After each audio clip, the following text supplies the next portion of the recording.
Hello, welcome to this video.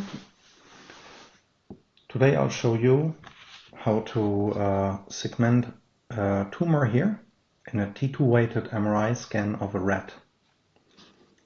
So this is the Immulytics preclinical software, and you can use it for the segmentation and quantification tasks.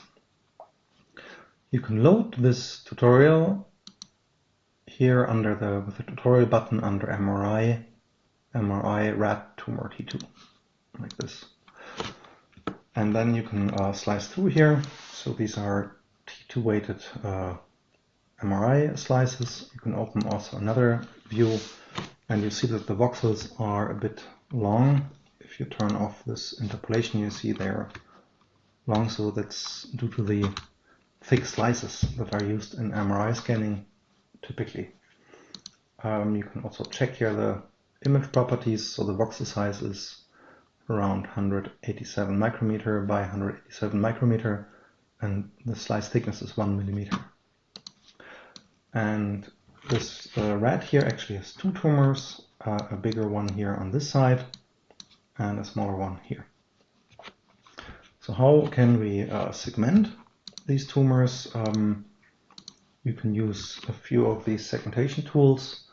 So you could go slice by slice with this tool here. Add a class a tumor, and now you could delineate the tumor here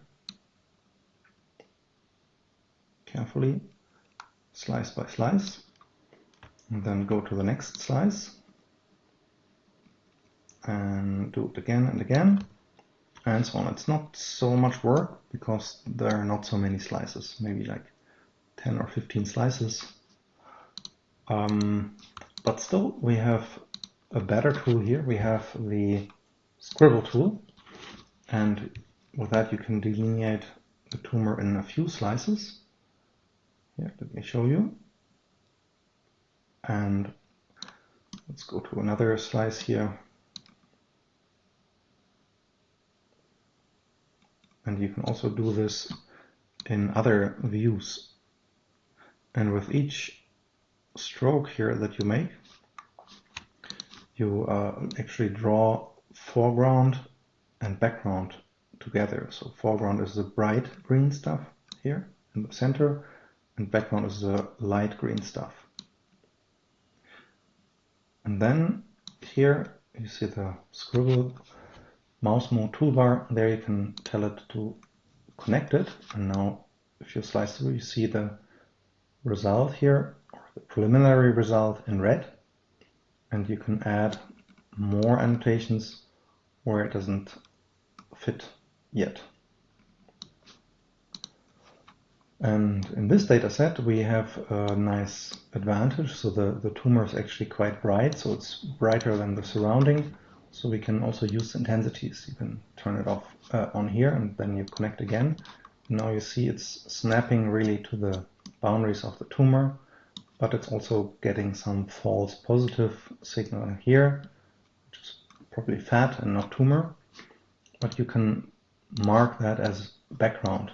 And here, this little guy, and here, this is also fat.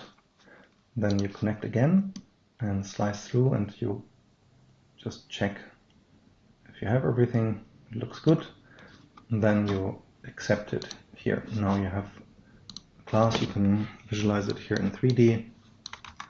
So this is the tumor here, and now you can see the volume here under the class statistics here. Okay, I hope this helps. Thank you, and bye bye.